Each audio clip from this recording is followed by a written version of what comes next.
up the pace when I'm running. I always take what I want and I always give it. Hip hop was good. Hip hop was good. It's your boy Rob D in the building, aka Rob Deezy, BKA at the bird Rob D on the IG. You already know what it is. We are still in season 5, The Transformation.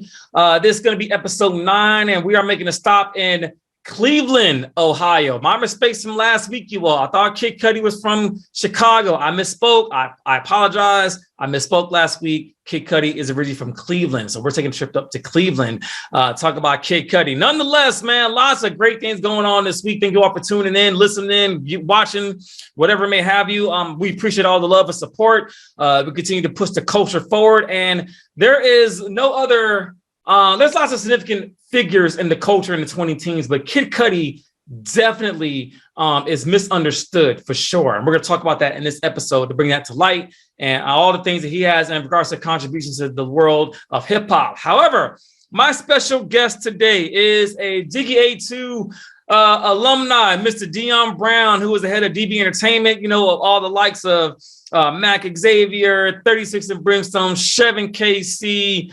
my man, Satisfied Raps. He gonna kick my ass. I forgot everybody off the top of my head, man. But nonetheless, man, he's the head of an entire entertainment group. He also has a playlist on our channel as well, you know, featuring all the fellas and their contributions, man. And he is here with us today to talk about Kid Cudi and some of the things that he got going on. So without further ado, I'm gonna bring this man in so y'all can meet him, see him once again. And Deion, what is good, big homie?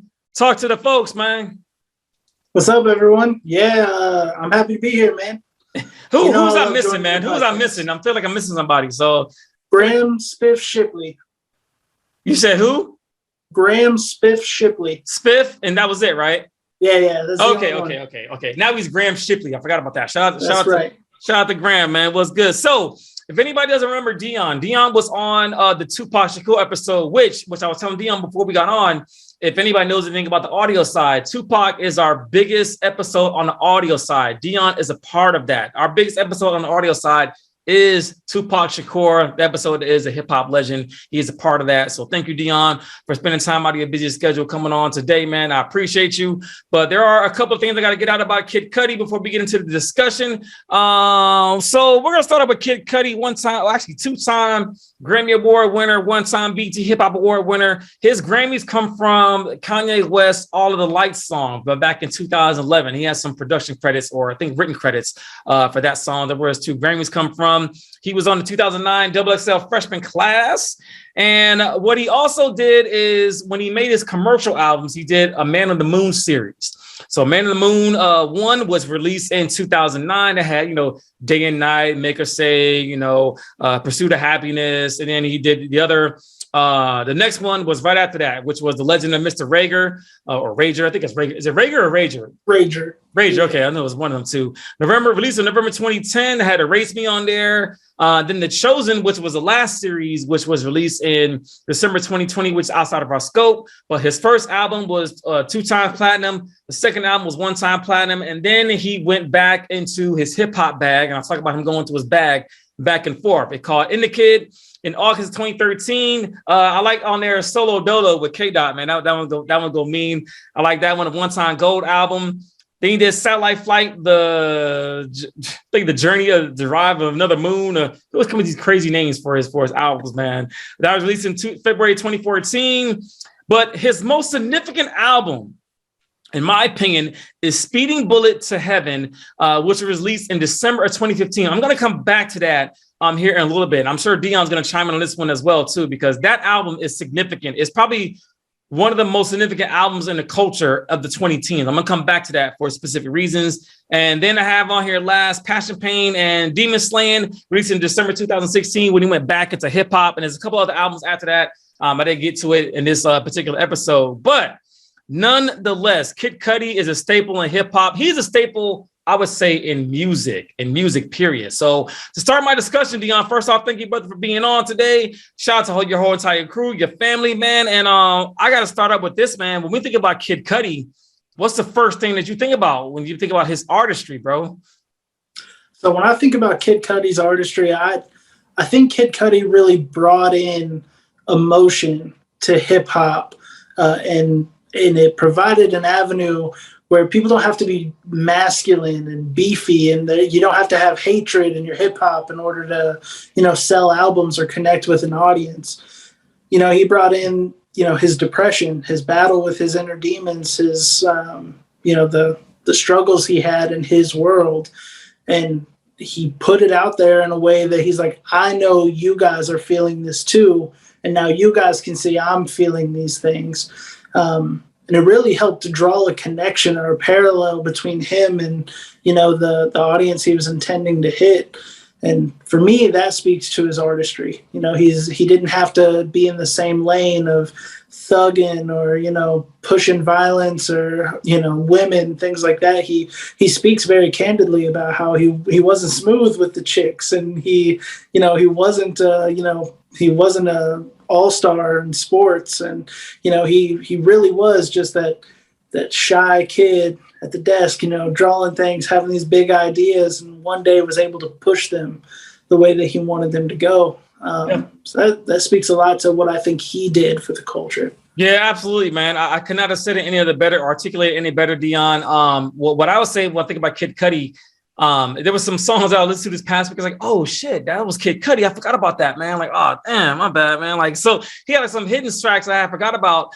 But you talked about mental health awareness, going through things, fighting demons. And Kid Cudi talks a lot about that. He pours his heart out into his music, but not so much early on. Let's talk about the early days, Deion, about Kid Cudi in the 2009 version of Kid Cudi and his music. So how did you first resonate with Kid Cudi when you first heard his music? How did you feel about that? How did you feel about him and his music? How did you connect with it?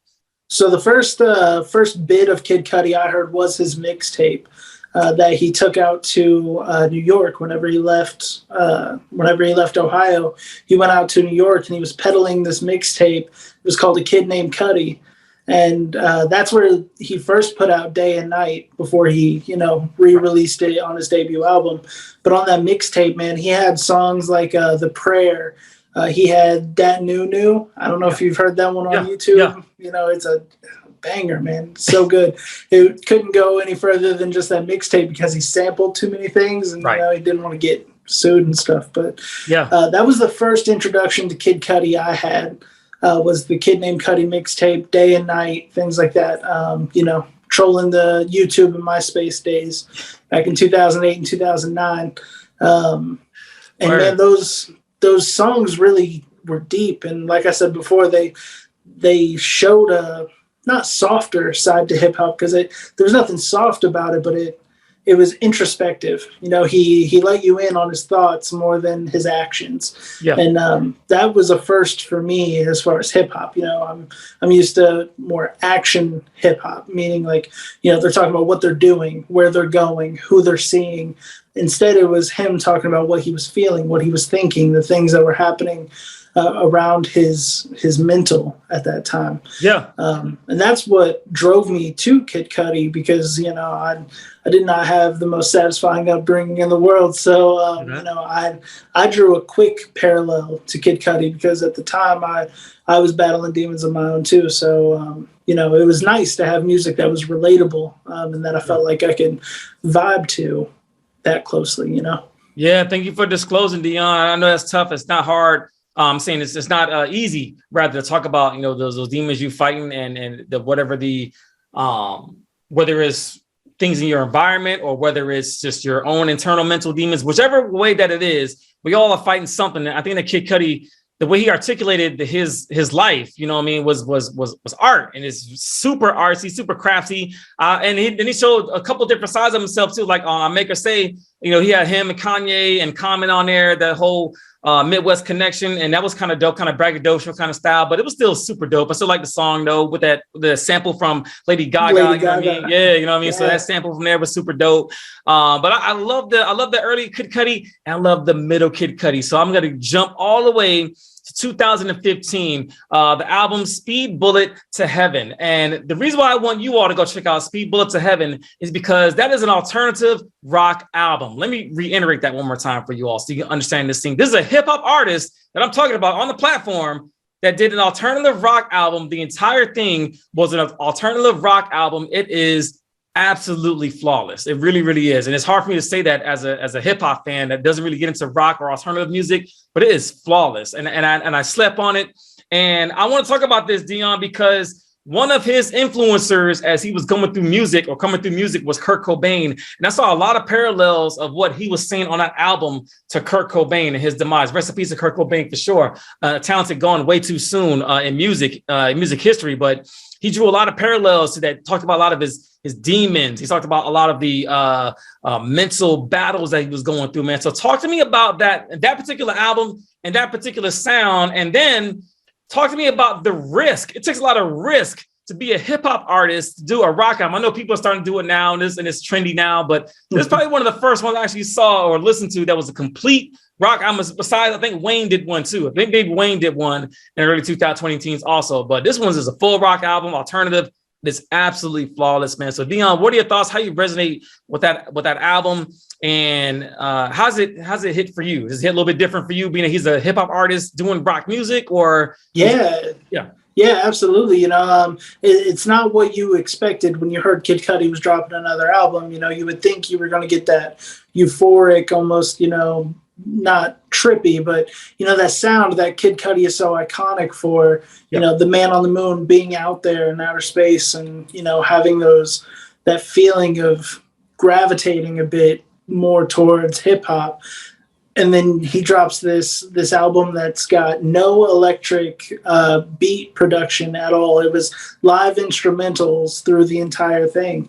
Like you said, it was just a different vibe from Kid Cudi than what you had expected or anticipated. Yeah. And at the time, you know, like you said, it wasn't trendy to do things like that. So he took a major leap, going away from what he had made his name with and what solidified him as an iconic artist, and then took what he had and said, I want to try this. And, you know, that speaks a lot to me because especially now in the world of TikTok and, you know, trends like that, you notice that these influencers or these accounts, they make a video and it blows up, and then they make 100 videos just like it because that's what their audience wants to see, or that's what they're now known for.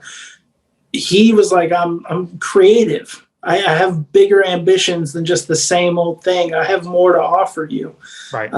So was it a risk? Yes. But was it one worth taking? Absolutely. Absolutely. And I agree with you wholeheartedly. And when I was reading about that album in particular, Kid Cudi said, and I quote, he said that this album was my cry for help, Deion. He said this was my cry for help. And he literally pours his heart out into that album. I think it's probably his best work to date, to be honest with you. Even more so than the Man on the Moon series. Even though I like Man on the Moon 1, that one actually really, really solid. I'm not going to front. But when I got to the rock album, I was like, yo, like, I didn't even know this was even his catalog. So that it reminded me like, oh shit, like, okay, well, maybe I need to go back and research and study and do some more, look into hip hop and how it's not just in one lane, where Kid Cudi did a complete entire alternative rock album. It is a hip hop artist doing these things in 2015. And I think, like I said, I think Wayne did it a little while back. I can't think of the name of the actual Wayne rock album, but my point is, ladies and gentlemen, it doesn't happen that often. And when it's done and done correctly, it can sound flawless. It is a flawless rock album. And anybody that is fighting demons or going through stuff like that, take a listen to that album. It definitely could help you ease through some of that, because he's probably speaking right into the listener and what they're going through, whether it's good, bad, or indifferent. And it sounds good too, man. You know what I mean? There's, like Deion mentioned, there's no electronics used or nothing like that. It's all acoustics. It's fire, man. It really is fire, man. So my last thoughts about Kid Cudi. When I think about Kid Cudi and his legacy, let's think about legacy for a minute. So let's think about what the word legacy is. So legacy is leaving something behind for the next generation to pick up, either make better or mold it or remember or memorialize it, whatever that may have you. When you think about Kid Cudi, when he's done making music, what do you think his legacy is going to look like to the world of music? And mention I said the word of music and not hip hop, because this man can do it all. He's doing writing, production. He produces his own music. You know, so what is his legacy he's going to leave behind for the world of music? He speaks for the individual, I think. You know, there are some artists that, you know, you think of them and you think of what they encompassed entirely. They, you know, some people, they don't speak for themselves or for the individual. They speak for a group of people. Like, the first thing that comes to mind is DMX. When you think DMX, you think about the Rough Riders. He's got a group of people that he encompasses with his music. Or like when you think of NWA or Dr. Dre, you think about the West Coast. Or when you think about Biggie, you think about New York. You know what I mean? Like they have a sound, and their music really took on to a group of people, whereas I think Kid Cudi speaks to the individual. He really puts you in a headspace that tells you that you really can do anything you set your mind to. And, times are tough, things are hard always, but, if a young man from Ohio can find a way to make his dreams come true, and Kid Cudi did not have the easiest life growing up. He lost his father at 10, and things were rough for him all over. Had to uproot his entire life and move out. He dropped out of college after only a year. He's a man who tried and failed a lot of things, and I think that's what made him a success. And as far as his legacy, being able to be vulnerable and let people in to what he was thinking and feeling, rather than just flaunting his success or his ambition, I think is what's going to solidify his legacy for years to come. I could not have said it any better, Deion. And what I'll end off for this episode, ladies and gentlemen, is this quote, or this, not necessarily a quote, but a statement that I made with Zach Frost, who's also part of DB Entertainment. Shout out to Zach Frost, Frosty from VGE, man. He was with me for Juice World. And I remember mentioning in the Juice World episode that it's okay to not be okay, you guys. It's okay, right? It's okay to seek out help. So it's okay to do a cry for help. And Kid Cudi talks about it just as articulate as any other hip hop artist in the game today. So with that being said, Deion, we're gonna start wrapping things up, man. Another dope ass episode, man. I appreciate you, bro. But throughout all of season 5, Deion and all the rest of the audience already knows that we have been giving a hands up, don't shoot salute for Deonte Wright, who lost his life in April of 2021, due to just police, I won't say police brutality, just unfortunate circumstance with him and the police. And we got to stop this, you guys. We got to get better. But Deion, if you could join me on putting your hands up in the air for me one time, my brother. I'm going to say hands up. You're going to say don't shoot. We're going to repeat that chant 3 times for life and memory for Deonte Wright and all the others that we have lost due to social injustice. So Deion, one time, hands up. Don't shoot. Hands up. Don't shoot. Hands up. Don't shoot. Rest in peace, Deonte. Rest in peace to Deonte Wright and all the others that we have lost due to social injustice in the United States of America. So Deion, my man, Deion Brown has been here for the second time. He is an alumni. I don't know if y'all know this or not, but Deion is really like probably one of the closest dudes to me when we first started out, and he's been ride or die ever since, man. So Deion, we love you, man. We love you. We love you to death, man. And give us some shout outs, bro. Give us some shout outs, man. Who you shouting out this week, fam? Shoot. So I got a laundry list of people that I need to shout out for this one, right? So my first shout out goes to the DB Entertainment crew. Man, they've held me down for a long time. Speaking to mental health, I had a small message go out to them not too long ago, letting them know that I've been working on myself. I've been doing a lot of things behind the scenes that I'm trying to piece myself back together a little bit, and they've really held me down through the pandemic. And as we've been trying to build back towards live music and shows coming back and stuff, they've all done a really good job of holding down DB Entertainment, making sure that the momentum that we picked up in those early years hasn't really gone away. So shout out to them, man. Shout out to the guys. I love them so much. Right. Shout out to you and your wife, Jess. Man, I tell you guys not enough how much you guys have influenced me and how much your support means to me.